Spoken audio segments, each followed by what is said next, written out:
This is a new day. This is a new day full of sound and light and expectation. This day has been waiting for you. This day has been waiting especially for you, to embrace you, to guide you.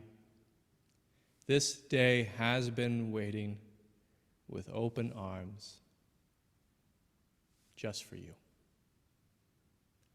This is the day we have been given. Let's not waste it. Come now and let us worship together.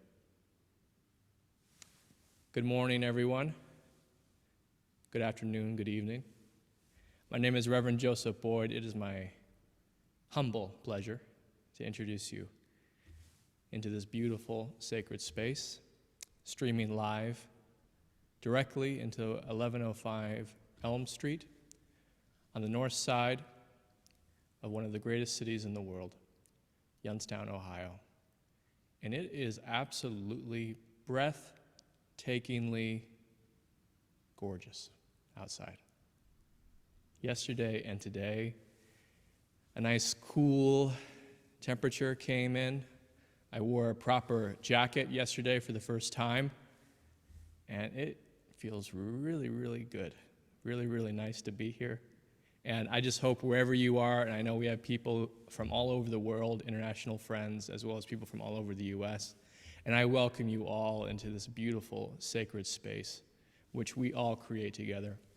I welcome all of you who are experiencing what I'm experiencing on this glorious day here in Mahoning County area or in Trumbull County. And I welcome all our friends out in the country, in Columbiana County, out in Pennsylvania, in Meadville, in Hermitage, and our friends coast to coast in Seattle, Washington, Portland, Oregon, Los Angeles, California, South Carolina, Detroit, Michigan, New York City, and all our international friends that have found us on Facebook, on YouTube, through friends here in the Dominican Republic, in Egypt, everywhere in this whole world. And it is so special to be with you all. For those who are in the Youngstown area, I would say within an hour or so, there are two in-person events I'd like to bring your attention to. One is happening today at 4 o'clock. It is a public forum on violence. That's actually going to be the topic for service today, is how we might respond to violence. There's been an uptick of personal violence here in Youngstown, and today at 4 p.m. at Ween Park, we're going to hear from people in our community who have lost someone in the last few months, tragically, to violence, and what we might do as a community to respond, to not just support them, but support our entire community. So that's going to be 4 p.m. to 6 p.m. today in Ween Park. They do need some volunteer help. So if you have some time this afternoon at 2 p.m., they're looking for volunteers to help set up chairs for all the community members who are going to attend. So if you're able to come at 2 p.m. and help set up chairs, that would be greatly appreciated. Next Saturday, October 2nd, there's going to be a women's rally here in Youngstown in response to the anti-choice legislation that was recently passed in Texas and the Supreme Court's decision not to block it. So there's going to be a women's rally which our church is invited to attend. It's going to be held October 2nd at 2 p.m. It's going to start at the Youngstown Board of Education on the corner of Wood Street and Wick. This is a rally that's being put together by the attorney Kim Atkins, and she reached out to me directly to reach out to all of you to please offer your support to women in our community. And I told her that we would be there. And now I'd like to go to Kathleen Hogue, our Director of Religious Education.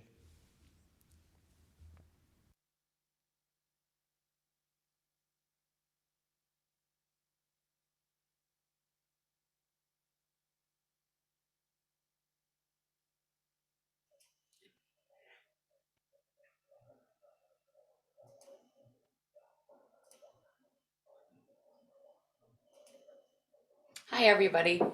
So, good news. I will be fully vaccinated in time for our first in person gathering. Health issues had caused a delay, but now I'm on track. Halfway there. So, our first in person gathering is going to be multi generational. We have a lot of multi generational activities coming up now that I can be there. And so, our first one has actually been moved from October the 24th to October the 17th. So that will be our art on the patio gathering. So I'm looking forward to making some connections with you all. Very, very excited. And so I hope you will all come. I'm going to put in the chat what is going on this week in religious education. Thank you.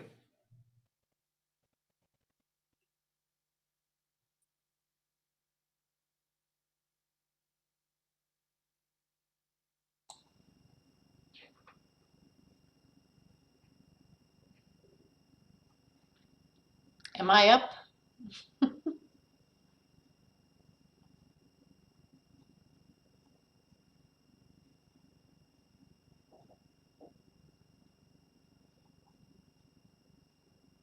I'll go ahead and give my announcement since I'm unmuted.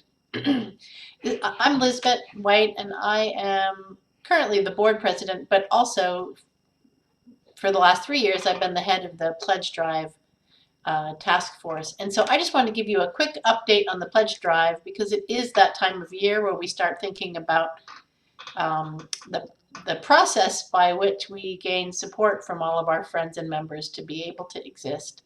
So there two things. One is that within the next week or so, we will be sending out year-to-date giving letters.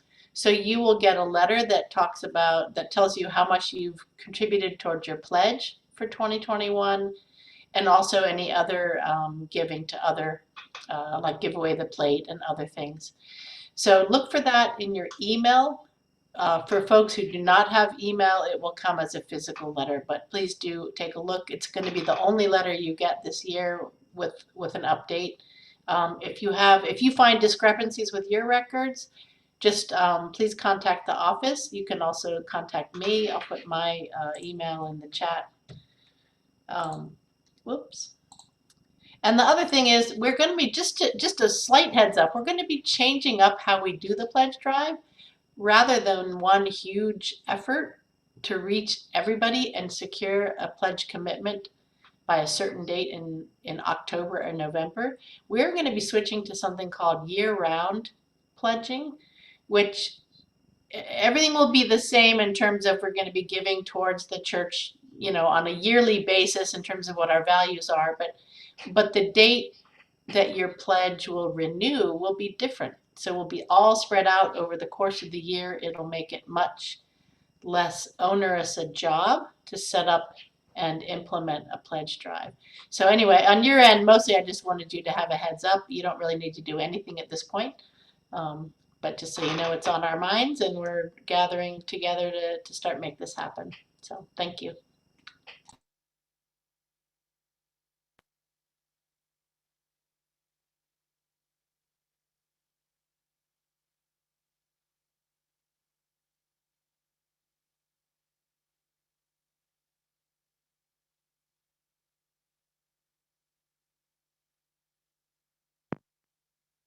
Have you filled a bucket today?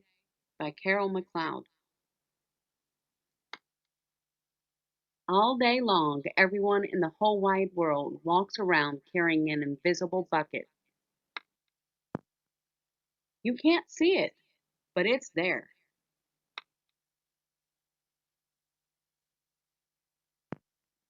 You have a bucket. Each member of your family has a bucket. Your grandparents, your friends, and neighbors all have buckets. Everyone carries an invisible bucket.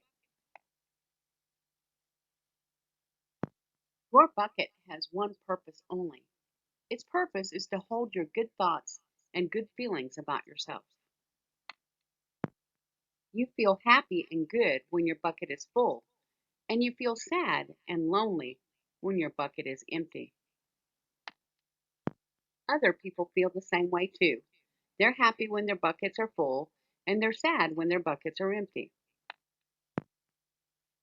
It's great to have a full bucket. This is how it works. Other people can fill your bucket and you can fill theirs. You can fill your own bucket too. So, how do you fill a bucket? You fill a bucket when you show love to someone, when you say or do something kind, or even when you give someone a smile. That's being a bucket filler. A bucket filler is a loving, caring person who says and does nice things to make others feel special. When you treat others with kindness and respect, you fill their bucket. But you can also dip into a bucket and take out some good feelings. You dip into a bucket when you make fun of someone, when you say or do mean things, or even when you ignore someone. That's bucket dipping. Bullying is bucket dipping. When you hurt others, you dip into their bucket.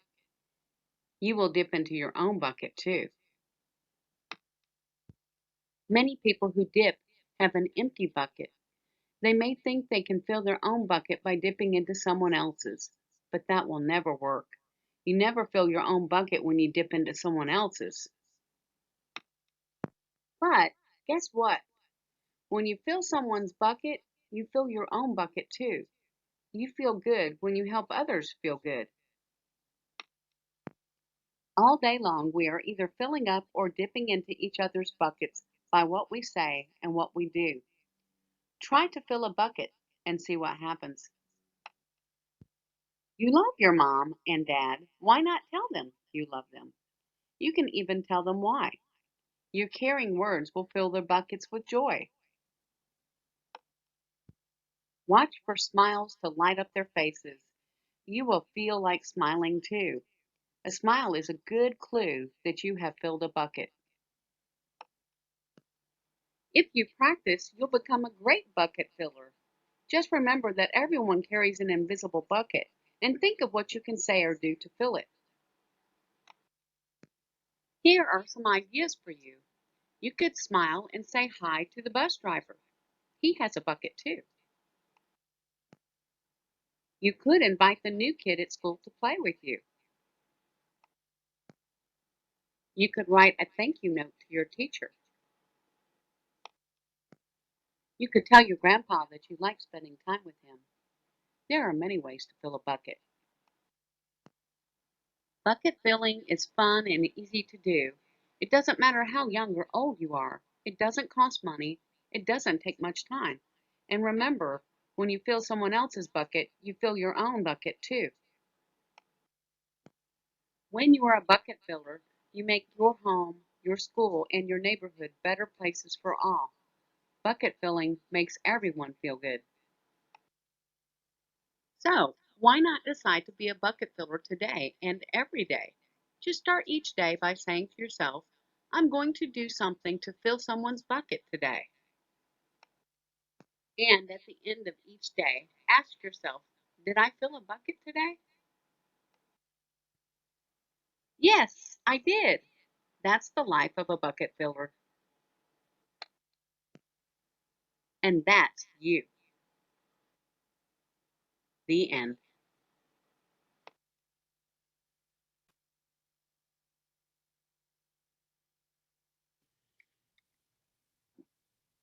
Good morning. We light this chalice to recognize embracing possibility, the theme for September.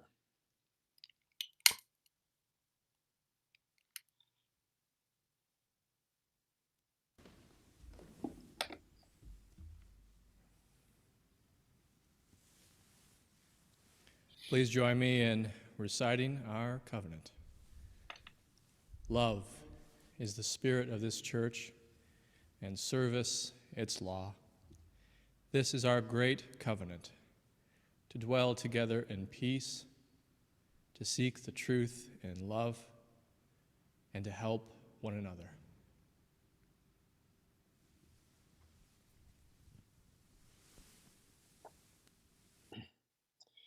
Each month, we donate all loose cash and unmarked checks put in the offering plate to a nonprofit organization whose mission and actions are consistent with UU principles and the mission of UUYO.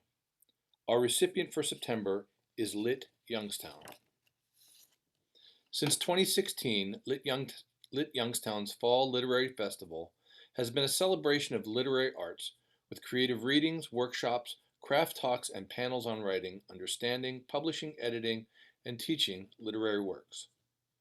This year is the 5th annual Fall Literary Festival, which will take place October 7th through 9th in Youngstown. Your generous contributions will help Lit Youngstown engage writers of all ages, abilities, geographies, and interests by supporting the Fall Literary Festival and other activities throughout the year. We will now receive the offering that supports the life of Youngstown, the Mahoning Valley, and our wider world.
Please join me in a time of meditation. It's actually one of my favorite parts of the entire service. A chance for us all to feel our connection to each other. Just by taking a moment to recognize that we're still alive, breathing, and feeling the breath in our body with gratitude.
This morning we have two short readings from the Upanishads. Place this salt in water and bring it here tomorrow. The boy did. Where is the salt? His father asked. I do not see it. Sip here, how does it taste? Salty, father. And here and there? I taste salt everywhere. It is everywhere, though we see it not. Just so, dear one, the self is everywhere, within all things, although we see it not. There is nothing that does not come from it. It is the truth. It is the self supreme. You are that, Shvetaketu. You are that. The second, you are what your deep driving desire is. As your desire is, so is your will. As your will is, so is your deed. As your deed is, so is your destiny.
There were two tribes in Papua New Guinea that would fight each other on a weekly basis.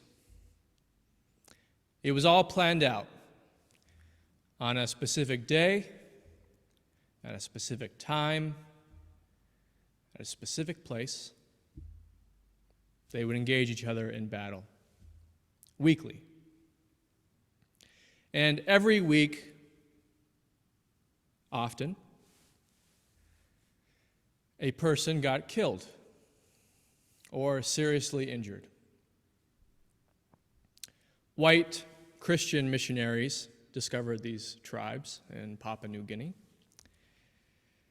and they learned of this ritual, of this weekly battle that took place.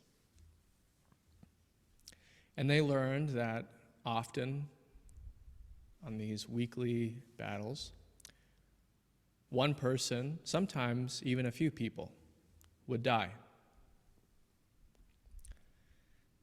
They were appalled. And these missionaries, took it upon themselves to try to bring peace between these two warring tribes. They became more friendly with one of the tribes more than the other. And their tactic was this. They read Christian scripture about turning swords into plowshares, turning the other cheek when wronged. And they read all the scriptures they could about peaceful coexistence. In time, they made a concrete recommendation to one of the tribes. They said, "Why don't you destroy all of your spears, your weapon of choice? Destroy all of them." So they did. or at least it seemed so on the surface. See, the tribal members knew that the members of the other tribe would take advantage of them if they knew that they had destroyed all their spears, all their weaponry. So what they did is these tribal members publicly destroyed their spears in these elaborate rituals in front of the Christian missionaries, while secretly fashioning new spears inside their homes that they stockpiled, knowing that at some point this other tribe would come to get them. At some point. Due to the influence of the Christian missionaries, they called off their weekly battles, and they continued this public ritual of destroying all their spears in front of the missionaries, while at the same time secretly making new ones. The Christian missionaries at this point felt pretty good about themselves. They thought they had figured out the antidote to violence, and were feeling very confident that the Christian message had turned violent warfare into peacemaking. This was until one day the tribe was attacked by surprise by the other tribe in the middle of the night in an ambush while they were sleeping. Quickly, the men went into their secret stockpile of spears that they had kept from the missionaries and proceeded to engage the other tribe in an out-and-out battle that lasted throughout the entire night. In a single night, more men died in that battle than in 2 years of weekly battles.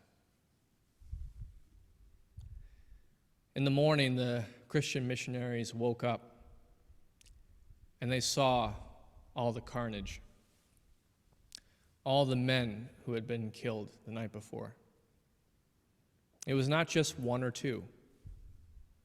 It was dozens, many, many dozens. And the Christian missionaries, they looked at each other with this disbelief on their faces, with this look that said, "What had we done? What had we done?" I had heard this story from Peter Matheson, the environmentalist and novelist who actually went to Papua New Guinea to meet with these tribes, and he was the one who heard this story firsthand. Peter was a long-time practicing Buddhist, and we studied in the same lineage of teachers, and he had a small zendo, a small community out on Long Island. I've always remembered this story because looking back, it's a story about the folly of assumptions and the folly of hubris. I've learned to grow a bit wary of anyone who is certain they know how to end violence in the world, how to end violence in our community. But I thought I'd give myself the challenge with all of you to see if there is actually some antidote to violence that doesn't fall into the common trap of unexamined assumptions, cultural blindness, and hubris. Maybe together this morning, on this fateful day, we're finally going to figure out the antidote to violence. But at the very least, and this is my goal, I think there are some general attitudes and guidelines that lead us into some possible responses to the violence that we're encountering right now at this moment. The first thing that must be said is that it's horrendous to lose someone we know, someone we love, someone who meant a lot to us, to violence, especially if it's senseless, and often it is. It's absolutely wrenching to find out that your loved one is no longer here due to an act of violence. That act of violence might be political, through a war. It may be because of a dispute between a couple or more persons. It may be something that happens in broad daylight for everyone to see. It might be something that happens far away, beyond our vision or our awareness. There are many different kinds of violence. Here in Youngstown, we've seen a dramatic uptick in person-to-person violence on our city streets in every single neighborhood, including my own. Often the violence begins with a heated argument between two or more people who knew each other. And the dispute often has led to each party getting a loaded gun and using it on each other.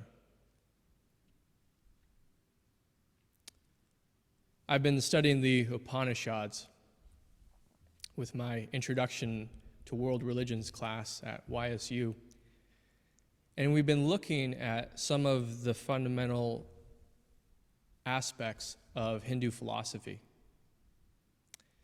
I think some of it applies to our current situation and the need that I think many of us have to find some antidote to violence. There is that wonderful story which John read about salt being poured into water and the young boy wondering, where did the salt go? Where did it go? The father asks the boy to taste the glass of water. The boy does and responds, "It's salty." And the father asks, "Where is the salt? Is it just on the sides of the glass? Is it just on top? Is it just on the bottom?" The son replies, "Everywhere. The salt is everywhere." The story is used as a teaching about the self that is beyond the self that we usually think of. We usually live with the idea that there is myself right here, and then there is the world, and there is a separation between myself and the world. We usually live as if the world is out there and myself is right here.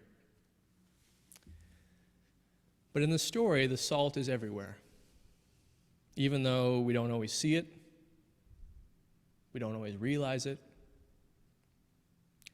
In the same way, every action and intention that is shared in this moment, where does that action go?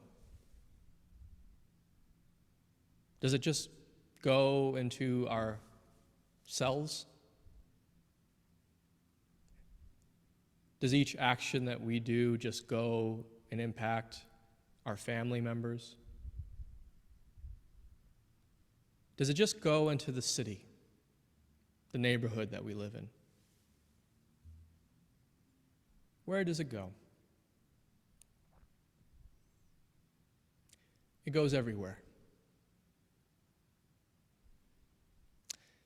It goes everywhere.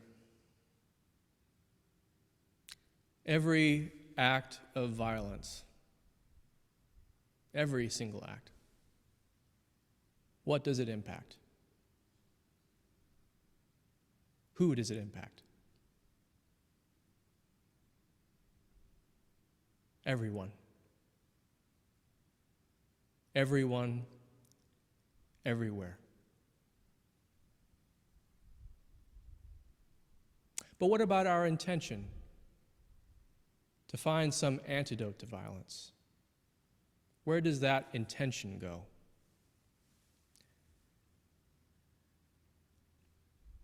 I think it also goes everywhere. It impacts everyone.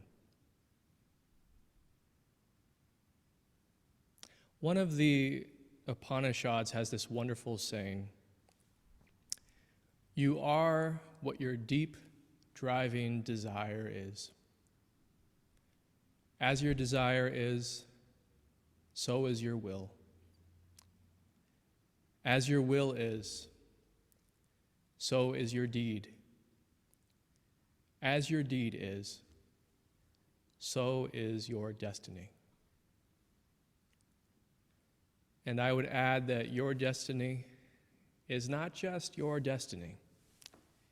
Just like salt poured into a glass of water, spreading everywhere, our deed and our destiny is actually the destiny of the entire world. Our destinies are bound up together in each other. I think realizing this, or providing opportunities for us to realize this, is an antidote to violence. I don't think you need to go away on a spiritual retreat to realize how our destinies are completely bound up with each other. We can realize it at any time, in any place where we are willing to show up and witness and be present to each other. This afternoon in Youngstown, there is an excellent opportunity to realize this by showing up and listening to others who are grieving and seeking a witness. Just by showing up, it seems like almost nothing, but just showing up, it's like salt being poured into the glass. We get a chance to realize how someone's plight is fundamentally the plight of our entire community, and we are not separate from each other. Violence is not just isolated to Youngstown, Ohio. But there are some details of the context here in Youngstown that are worth paying attention to, I think. Violence is not just a personal thing. It's not always a personal beef with another individual. Sometimes violence is endemic and can make it very challenging for an individual to act in ways that are caring, patient, loving. Certain violent circumstances make people feel desperate, like they don't have anywhere to turn, like there's no real situation to the problems that they have. I think a global pandemic is wreaking havoc on people. The great sense of insecurity, isolation, and lack of clear vision for the future. I think poverty is innately violent. We live in a community where families don't have enough to eat, where every single day, including today on this beautiful, gorgeous day, children are going to go to bed in their homes hungry. That is a form of violence. We have people coming out of prison in this community who are treated as second-class citizens, unable to get a job, unable to even rent an apartment. That is a form of violence. I think this context must be included in our awareness if we are to discover an antidote to violence. We must be willing to notice what we have been unwilling to notice in its full depth. And if we have noticed this, and I know many of you have, I think it is our place as a faith community and as a people to stay in relationship with that and not turn away. I'm learning in my own personal life that not listening to someone, not really paying attention to someone, is a form of violence. I think this was the mistake of the Christian missionaries in Papua New Guinea. I've certainly made this mistake many, many, many times. So full of ideals and certainty about what will fix a given situation, rather than doing the wise and loving thing, which is so basic and so necessary, but so easily forgotten. Just listen. Be present. Be willing to learn something. Be willing to learn something about this world and human experience that up to this point perhaps has never even occurred to us. I'm beginning to see that showing up to any circumstances with a ready-made answer on how to resolve it is in and of itself an act of violence. There may be some good answers out there. I'm not saying don't think of solutions, but I'm learning to temper my desire to implement solutions at least long enough to listen more than I'm used to. I don't think there is a ready-made answer for most situations. I'm slowly coming to that. But just because there isn't a ready-made answer doesn't mean we should give up, be complacent, and not think of possible solutions. But I think it's important we go about finding these solutions with as much slowness and humility as possible, being willing to adjust and change our plans if we gain some new insight by listening to other people. The funny thing is, I'm assuming already you might be looking for an antidote to violence at this moment. I'm already making an assumption. And I know for most of us, we're just trying to get through the day. Take care of ourselves. Take care of our families. Nothing wrong with that. I'm assuming you might be looking for an antidote to violence because you care about yourself, because you care about your children, because you care about your family and your community. I think any creative act is an antidote to violence. I don't mean just art. I mean anything that we do in our days that adds beauty and perspective as a possible antidote. It could be gardening. It could be helping stream services like the great Lola Lewis, Andy Crabb, and Tim Raridan. It could be going for a walk and noticing the different colors of leaves. Being with friends is a creative act. I've been inspired by monks who, even during COVID, gather to make these really ornate, beautiful mandalas, this rhythmic pattern of various colors. They work on these patterns for days, sometimes weeks. Then after it's done, they wipe away the slate completely clean and start again on a completely new mandala. It's a wonderful teaching. The healing thing is the act, not the end result or the end product. We don't have ultimate control over what our actions will lead to. We are impermanent, and we won't be here forever, at least not in this form. What is healing is not a ready-made solution that will stand the test of time forever. What is healing is not the ultimate antidote to violence that we can come up with, implement, and then never have to worry about ever again. The most healing act is just that, a single act.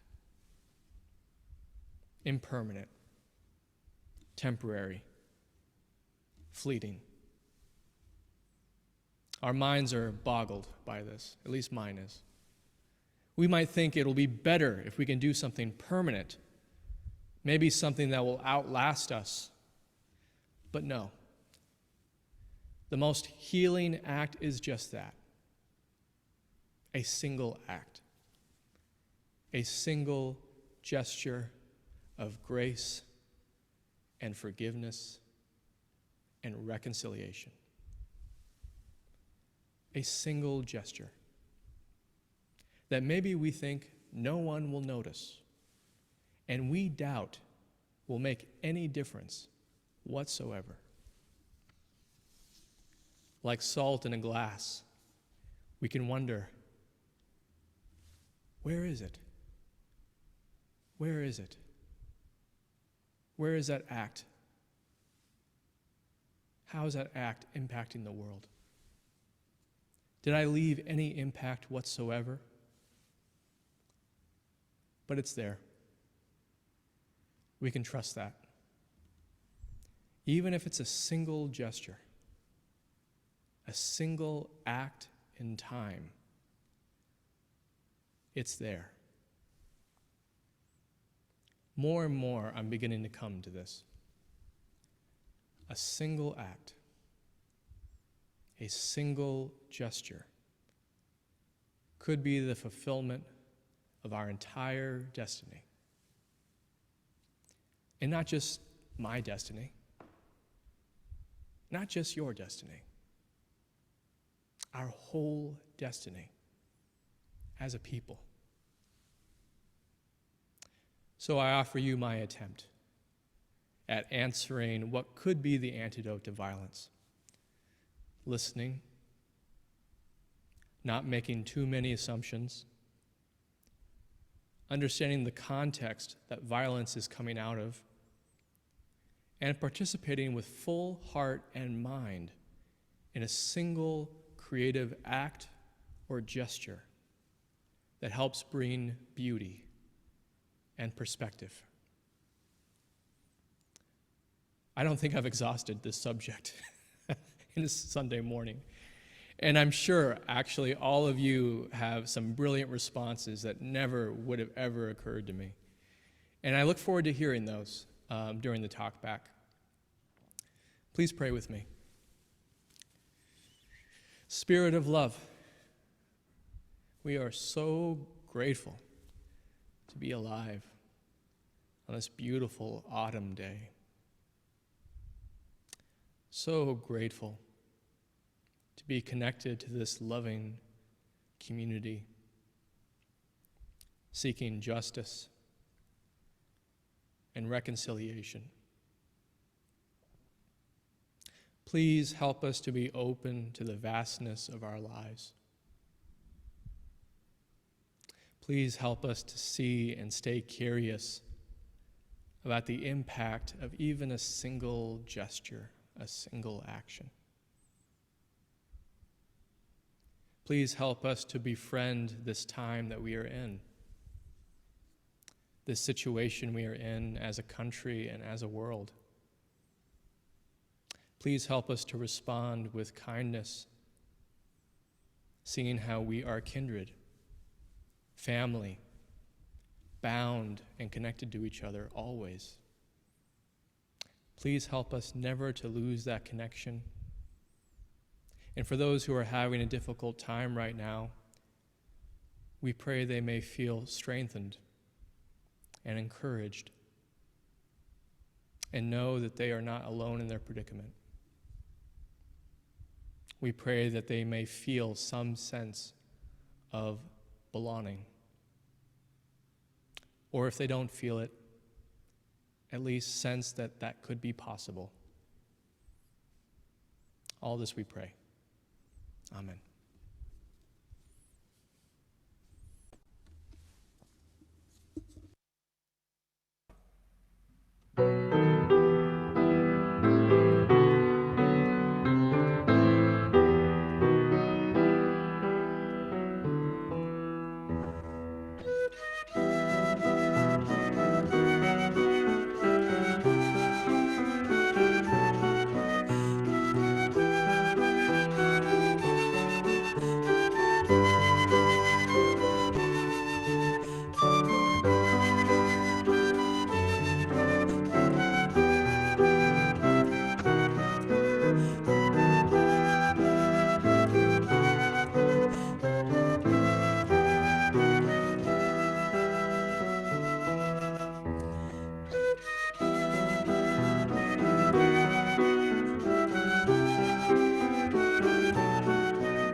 We extinguish this flame, but not the light of truth, the warmth of community, or the fire of commitment. These we keep in our hearts until we meet again.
As you depart, please remember the one great fact. You are loved and never truly alone.